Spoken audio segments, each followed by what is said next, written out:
एहतिशाम साहब, ये बजट पाकिस्तान का जब भी कोई बजट आता है तो वो एक आम तासुर ये होता है कि ये तो एक IMF का बजट है, IMF ने मुख्तलिफ चीज़ें इम्पोज की हैं जिस पर आप इंप्लीमेंट करवाएंगे।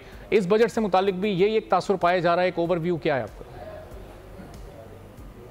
देखिए अरबाब, बुनियादी तौर पे तो सवाल हमेशा बजट के मौके पे यही पेश किया जाता है कि जी बजट आने वाला है, क्या होगा, रिलीफ कितना मिलेगा, फिर हमारी बिज़नेस कम्युनिटी इससे कितना फ़ायदा उठा सकेगी, इन्वेस्टमेंट कैसे आएगी, ये सारी चीज़ें। लेकिन आपने एक बज़वर्ड सुना होगा, हमेशा ये कहा जाता है कि जी business friendly, peoples friendly, investment oriented budget होगा, आम आदमी पे टैक्सों का बोझ नहीं बढ़ेगा। लेकिन आम आदमी भी आप देखते हैं टैक्सों का बोझ बढ़ता है। अब सवाल एक ही है जिसका आप जिक्र कर रहे हैं कि देखें IMF का ये हमारा 22वां प्रोग्राम है, 23वें प्रोग्राम में हम लेने की अब कोशिश कर रहे हैं। अब वो 4 से 8 बिलियन डॉलर का कितना मुश्किल होगा, कितना नहीं। अब तक की जो इतलात हैं और जो सामने चीज़ें आई हैं वो तो अरबाब बड़ा वाज़ेह तौर पे बता रहे हैं कि हमारे पास फॉल बैक करने के लिए या कुछ देने के लिए कुशन बिल्कुल ही नहीं है। अब जिस तरह IMF इसरार कर रहा है, अली भाई से एग्री करेंगे, 18% जनरल सेल टैक्स लगाने की वो बात कर रहे हैं। एक तरफ आलम ये है, दूसरी तरफ आप देख लें रिटेल सेक्टर जो है ना वो बावजूद इस बात के कि उसका हुजम 152 अरब से ज़्यादा का है, वो 3 से 3.5% से ज़्यादा वो टैक्स नहीं दे रहे। 45 लाख लोग वो कहा जाता है कि जिनकी नई प्लानिंग के तहत उनके नाम आए हैं कि जिनसे टैक्स लिया जाएगा, अभी तक वो टैक्स नेट में आने के लिए तैयार नहीं है। अब सवाल है कि इस दौरान हुकूमत क्या कर सकती है। लेकिन अब बात की बजट खसारे की, अब 1800 रुपये का अगर आप बजट टोटल कैपिटल साइज़ इसका ये बनता है तो पिछले साल आप देख लें आप 6.5% बजट खसारा था, जिसको हमेशा लोग कहते हैं कि mother of all economic ills, वो 7.4% पे जाके ख़त्म हुआ। और इस दफ़ा भी लग रहा है कि शायद खुदा न खास्ता ये तकरीबन 8-8.5% होगा। तो वो जिस अंदाज से आपने देखा कि अखराजात कम होने चाहिए वो नहीं हुए, जो इन्वेस्टमेंट आनी चाहिए। बाय द वे आप देख लें 50 साल की कम तरीन सतह में हमारी फॉरेन डायरेक्ट इन्वेस्टमेंट रही है। आखिरी माली साल मुझे याद है 2007-8 था जब 5.5 बिलियन डॉलर इन्वेस्टमेंट आई थी।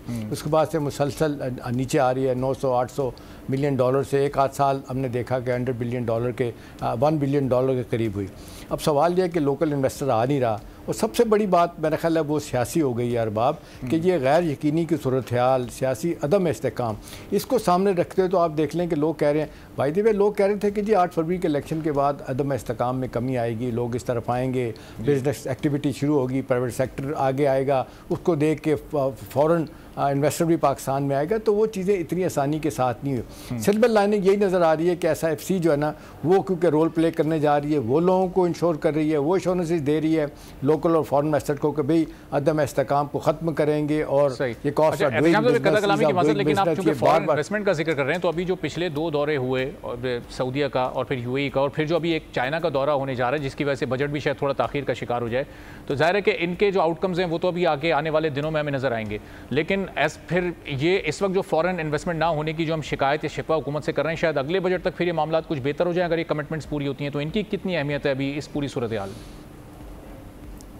देखिए मेरे ख्याल में तो बहुत अहमियत है। अगर ये मटेरियलाइज़ हो जाती फॉरेन इन्वेस्टमेंट, जिस तरीके से आपने देखा है इनिशियली 15 से 20 बिलियन डॉलर की सऊदी अरब की और 10 बिलियन डॉलर की UAE की, मेरा ख्याल है उसमें थोड़ी बहुत ताख़ीर हमारी वजह से हुई है। जो इतलात अंदर से आ रही हैं वो ये है कि हम बाकायदा प्रोजेक्ट्स लेके नहीं गए। प्राइवेट सेक्टर हमारा और वो जो प्राइवेट सेक्टर सऊदी अरब का UAE का, उनके दरमियान केमिस्ट्री पूरी तरह डेवलप नहीं हुई। लेकिन इनिशियली कहा जाता है कि जी बहुत सारी चीज़ों पे इत्तफाक़ राय है।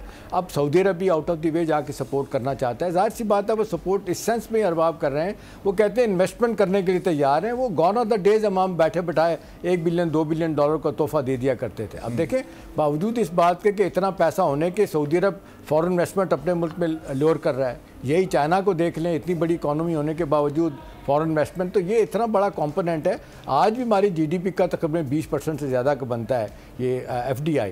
अगर ये मिल जाता है और फिर एक माहौल बनाने में हम कामयाब हो जाते हैं तो मेरा ख्याल है ये एक पहला एक जिसको कहते हैं बड़ा प्रोफाउंड स्टेप होगा अरबाब, जो हमें अपनी इकॉनमी की जो जिसको कहते हैं सिम को दुरुस्त करने की तरफ लेके जाएगा। और दूसरी सबसे बड़ी बात मेरा ख्याल है इस वक्त यह है कि हुकूमत जो है ना उसके पास देने के लिए कुछ नहीं है। अभी आप देख लें, अभी थोड़ी देर पहले तक एहसन इकबाल साहब गिला कर रहे थे कि एनुअल प्लान कोऑर्डिनेशन कमेटी में जो बजटरी चीज़ें अप्रूव हुई हैं, मुझे तो एतमाद में नहीं लिया गया।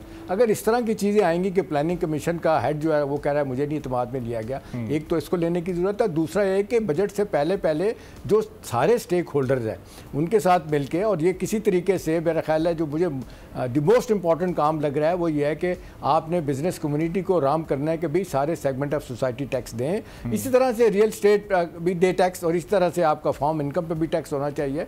तो वो अगर देंगे, देखें ना आज आके इवेंचुअली हो क्या रहा है, आप मैं तनख्वाहदार तबका उसी से टैक्स ले रहे हैं, या जो सेक्टर टैक्स रेट पे आ चुके हैं, कॉर्पोरेट सेक्टर है वो आप देख रहे हैं वो फंसा हुआ है, वो देता है अगरचे कम देता है। अब सवाल यही है कि जी हमें जिस तरीके से हमारा हजम बढ़ना चाहिए टैक्सों का वो नहीं बढ़ पा रहा। अभी भी आप देख लें कि हमारा 10% जो पॉलिसीज हैं हुकूमत की ज़ाहिर है और जो इंटेंशन है वो बड़ी क्लियर होनी चाहिए। सब्सक्राइब करें और बेल दबाएं ताकि कोई खबर रह न जाए।